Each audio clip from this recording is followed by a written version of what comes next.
Sejam bem-vindos à nossa videoaula de número 2 do curso de Biologia. A nossa disciplina será Antropologia e Educação. Bem, nessa aula, iremos abordar o conteúdo do nosso caderno didático a partir da unidade 2. Teremos a conceituação da educação, a gênese da antropologia e educação e faremos ainda uma reflexão sobre a importância antropológica para a educação, além de abordar o método em antropologia e educação. O objetivo dessa aula será o de apresentar conceitos relacionados à educação e à antropologia, para tentar entender de que maneira a antropologia é importante para a educação.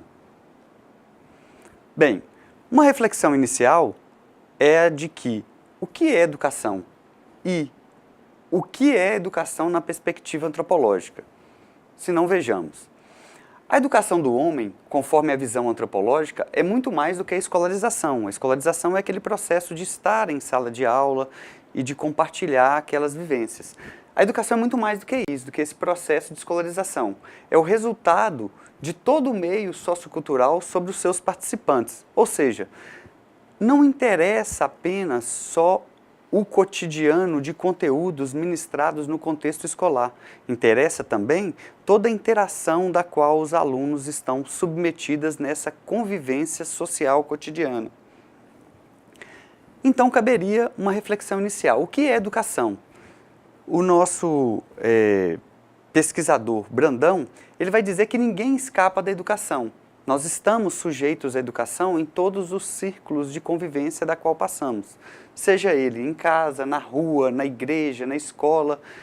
De um modo, ou de muitos, todos nós estamos envolvidos em pedaços de vidas e com elas aprendemos algo mais. Seja da vida minha, da vida sua, da vida do seu colega. Então, essa partilha de experiências cria oportunidade para que possamos aprender no nosso cotidiano.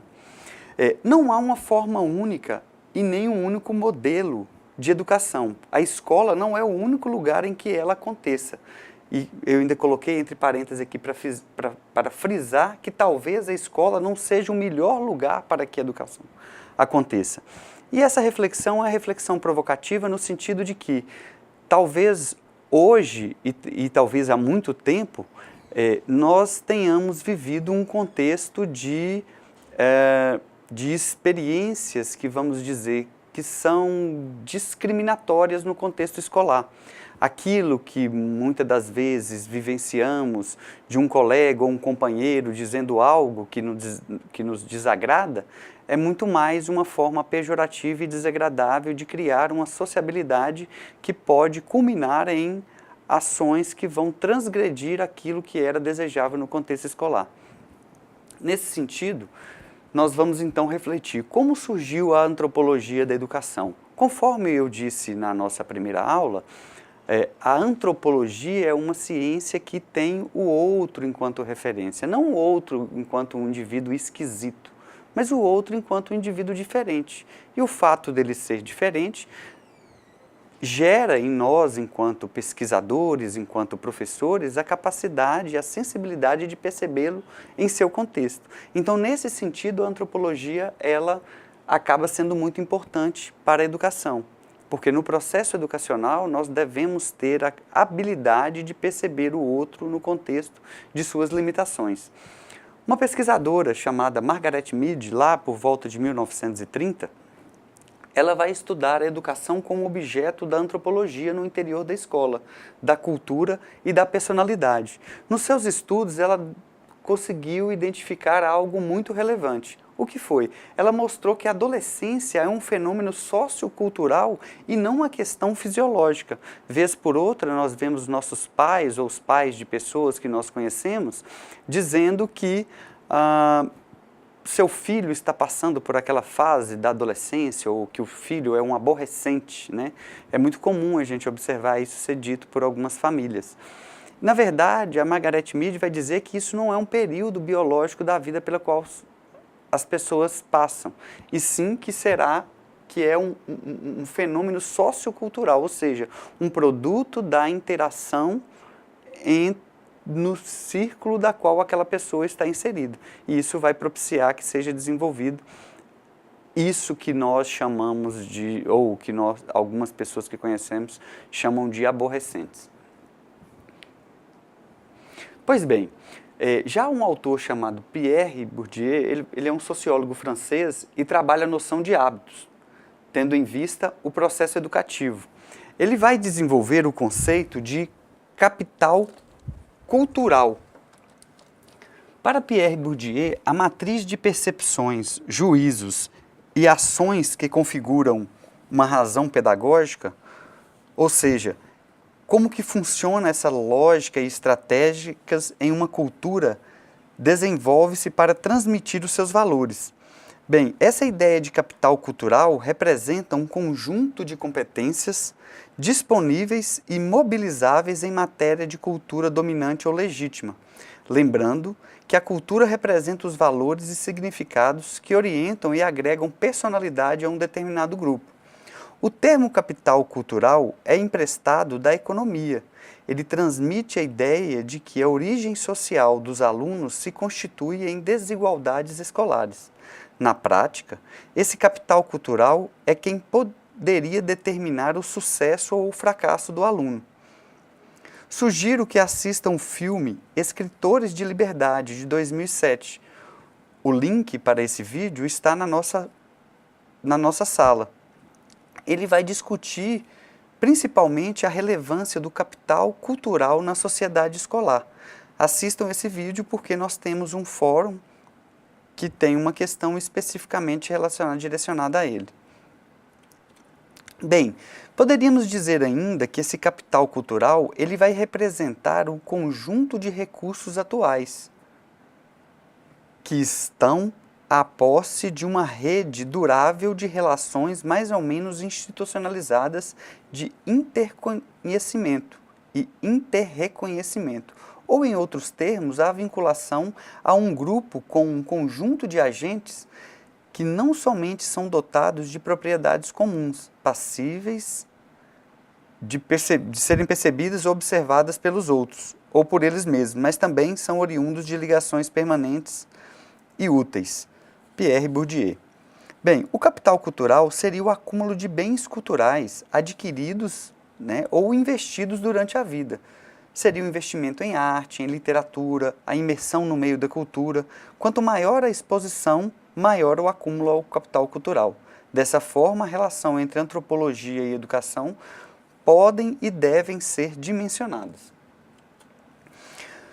Mas então eu deixo uma provocação. Por que a antropologia é importante para a educação? Ou por que a antropologia deveria ser importante para a educação? Justamente porque a antropologia da educação buscará na reflexão filosófica um direcionamento ético para a ação pedagógica e nas ciências um auxílio para conhecer melhor o ser humano, bem como ser biológico e social. Essa também é uma reflexão proposta por Bourdieu e tenta nos direcionar, nos esclarecer um pouco sobre a importância da antropologia para a educação. E quais os métodos podem ser utilizados pela antropologia da educação na investigação científica? E por que eu estou falando disso? Em nossa primeira aula eu disse que um conhecimento, uma disciplina, melhor dizendo, só será uma disciplina se ela tiver um objeto de estudo. O que é o objeto de estudo? É algo da qual nós vamos estudar.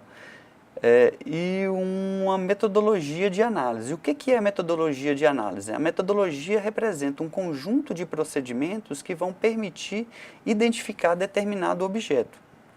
Um método próprio, por exemplo, da antropologia é a etnografia, que eu vou falar um pouco mais sobre ele a seguir.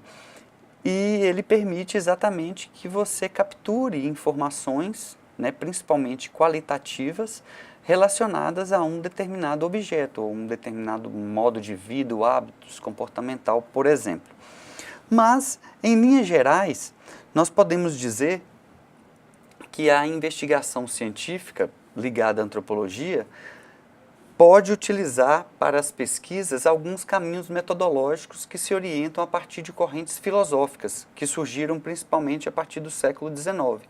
Essas correntes, eu delimitei 3, são o positivismo, a fenomenologia e a dialética. Agora eu vou falar um pouquinho sobre cada uma dessas correntes e como que elas conseguem orientar a realização de algumas pesquisas. A primeira delas é o positivismo. Bem, o positivismo procura dar respostas a problemas educativos, utilizando métodos quantitativos, baseado em análises estatísticas, que sem levar em conta o ponto de vista de subjetividade dos indivíduos. Ou seja, o positivismo ele é mais preciso no sentido de você ignorar a subjetividade existente na individualidade das pessoas. Por outro lado, o positivismo busca explicações dos fenômenos através das relações. Eu poderia dizer ainda para vocês que o positivismo foi uma corrente filosófica criada por Auguste Comte, na França, no início do século XIX, na qual acreditava-se em um método neutro de pesquisa e na racionalidade. O positivismo busca, em linhas gerais, explicar os fenômenos através da observação e da elaboração de leis, teorias que, em tese, seriam imutáveis. Então, a lógica do pensamento científico, na nossa primeira aula também, só para resgatar alguns conceitos importantes, eu falei, olha, existem tipos de conhecimento, conhecimento do senso comum, também conhecido como conhecimento vulgar, conhecimento teológico, conhecimento filosófico, conhecimento científico, que é esse da qual estamos tratando, ele vai estar sustentado no princípio da observação e da experimentação. Quando você faz isso, quer dizer que procedimentos de realização de uma pesquisa podem ser reproduzidos por um ou por N pesquisadores e provavelmente chegaremos aos mesmos resultados. Não necessariamente chegaremos aos mesmos resultados, porque algumas variáveis ou alguns procedimentos metodológicos podem ser modificados ao longo desse curso. E isso pode permitir que a ciência mude o seu curso ou mude as perspectivas que ela possuía até então. Então, nesse sentido, o método positivista ele foi relevante na medida em que ele, no momento histórico da nossa sociedade, tentou mudar a perspectiva de explicação dos acontecimentos. Nós saímos de um contexto em que se explicava o mundo a partir da fé e passamos para uma explicação muito mais baseada na racionalidade. Pois bem, temos ainda a fenomenologia. A fenomenologia, ao contrário do positivismo, abandona a pretensão de objetividade, esforçando-se para compreender o problema pedagógico no âmbito do intersubjetivo dos atores do processo educativo. Essa fenomenologia ela já vai usar um método chamado de qualitativo, como observação participante e entrevista. Um exemplo prático dessa observação participante seria se você, nesse exato momento, observasse um grupo da qual você faz parte. Pode ser o grupo escolar, pode ser o grupo de trabalho, enfim, qualquer grupo na qual você está inserido. A partir do momento que você começa a observar o comportamento dessas pessoas, mas vivenciando juntamente com essas pessoas as suas práticas, nós poderíamos dizer que você está fazendo uma observação participante. Você está observando o grupo enquanto pesquisador, mas você está participando daquele hábito comportamental que eles estão desenvolvendo. Então, o que você poderia fazer enquanto pesquisador nessa perspectiva? Você poderia fazer anotações para depois tentar compreender o porquê que as pessoas agem dessa forma. Eu falei enquanto pesquisador, mas nós podemos também transferir essa análise para o nosso ambiente escolar. No ambiente escolar, nós podemos observar os alunos para tentar percebê-los em seu contexto. O aluno, às vezes, ele tem uma sociabilidade violenta. Mas e qual que é o contexto desse aluno? De onde que ele vem? Qual é a sua origem? Quais são as suas referências, qual que é o contexto familiar que ele compartilha, que pode estar contribuindo para que ele apresente as características que ele está apresentando na sala de aula. Então, cabe ao professor estar sensível a essas questões, e é por esse motivo que a antropologia é muito importante nesse contexto da educação. Valeria dizer ainda que a fenomenologia é uma corrente filosófica que consiste em estudar a essência das coisas e principalmente como essas coisas são percebidas no mundo. O fundamental nessa corrente é a descrição, uma vez que nós, enquanto pesquisadores, buscamos o sentido daquilo que se mostra, ou seja, nós conseguimos interpretar aquilo que observamos, aquilo que analisamos, aquilo que descrevemos. E ao descrever, nos permite pensar o porquê que as coisas acontecem daquela maneira. Eu poderia ainda fazer outras reflexões. Como que se mostra o cotidiano dos alunos, ou como que se mostra o comportamento do aluno no cotidiano escolar? Esse é um comportamento de envolvimento com as questões pedagógicas? Esse é um comportamento de distanciamento? Bem, o que é o ser humano? Como conhecê-lo? Então, a antropologia nos dá instrumentos significativamente relevantes para fazer esse tipo de análise. E essas análises são importantes para que possamos compreender de que forma podemos alcançar os nossos objetivos no contexto educacional. Temos ainda o materialismo dialético. Essa corrente filosófica busca explicações lógicas e racionais para os fenômenos da natureza, da sociedade e do pensamento. A evolução das ideias baseia-se numa interpretação dialética do mundo, e a concepção científica da realidade é enriquecida com a prática social da humanidade.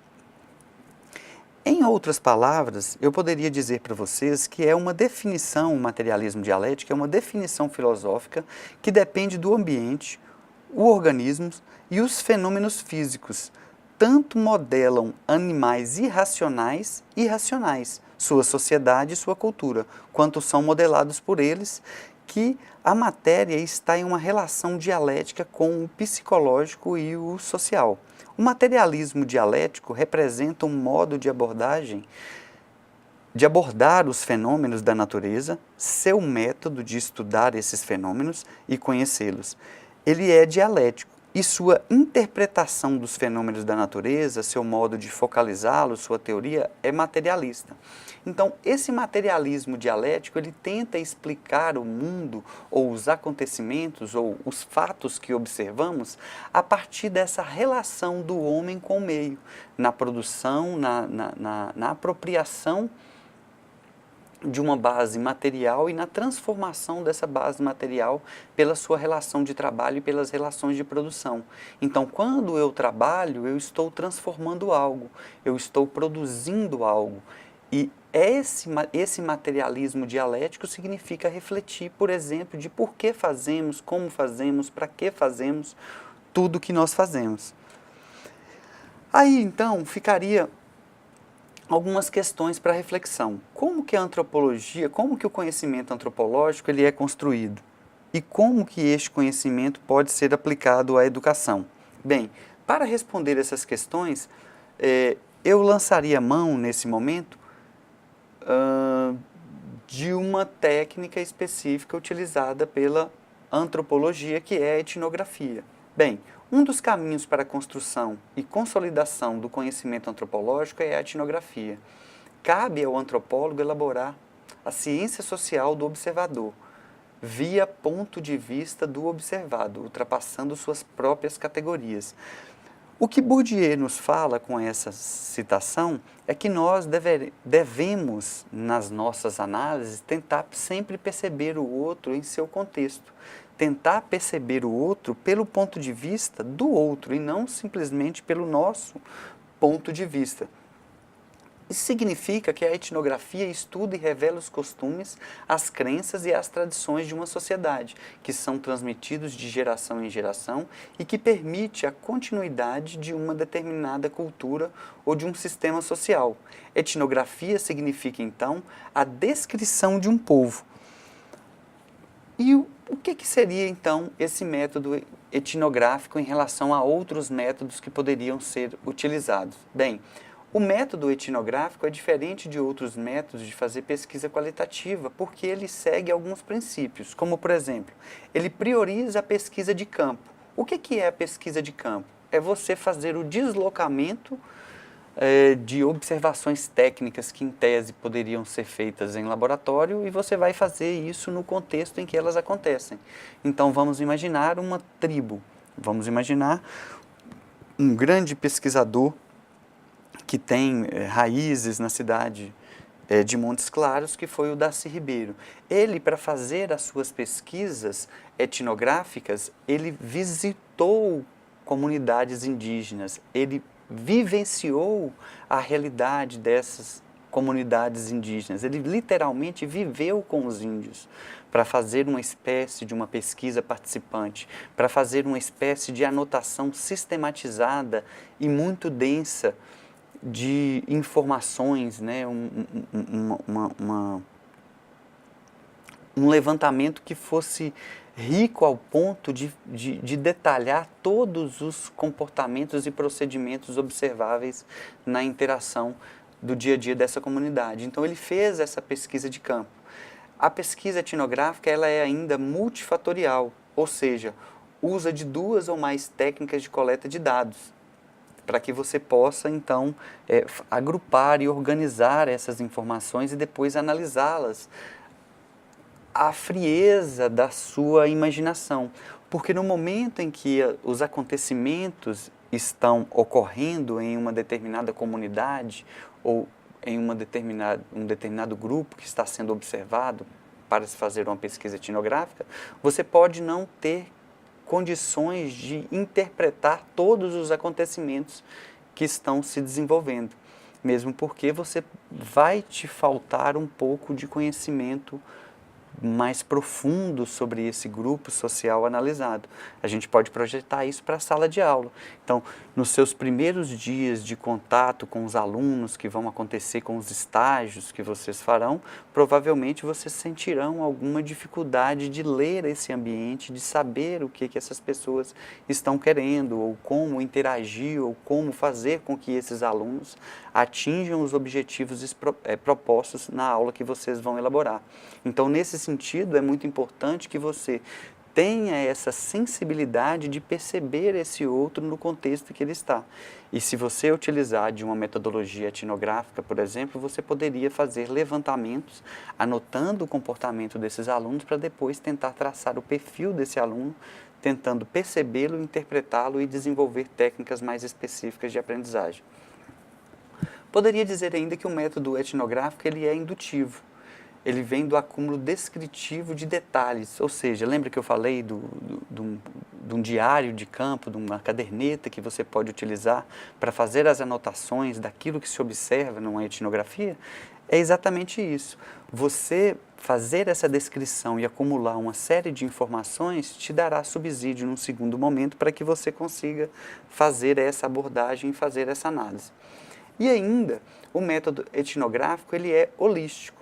O que significa isso? Ele faz um retrato mais completo do grupo estudado, exatamente porque você vai se preocupar de modo muito peculiar em fazer essa descrição minuciosa de tudo que é observado. Volto a afirmar que é muito importante na utilização desse método que vocês anotem tudo que vocês observem, ainda que você não saiba qual que é o significado daquilo que você está anotando. E por que você não vai saber isso? Exatamente porque você não conhece o outro em seu contexto. Ao estudar o outro no contexto da qual ele vem, você vai entender o porquê que o comportamento que ele adota é da maneira que você acabou descrevendo. Pois bem, nessa aula da unidade 2 nós vimos o que é educação, vimos ainda como a antropologia está associada à educação e abordamos métodos e correntes filosóficas que podem ser aplicados nos estudos educacionais. Fizemos ainda um detalhamento sobre a etnografia. Sugiro agora que vocês façam a leitura dessa unidade para participar das atividades propostas em nossa sala de aula. Bem, finalizo representando as referências bibliográficas que utilizamos para montar essa aula e reforço a necessidade de assistir os links dos vídeos que estão postados nas unidades para participação nos nossos fóruns. Bons estudos a todos!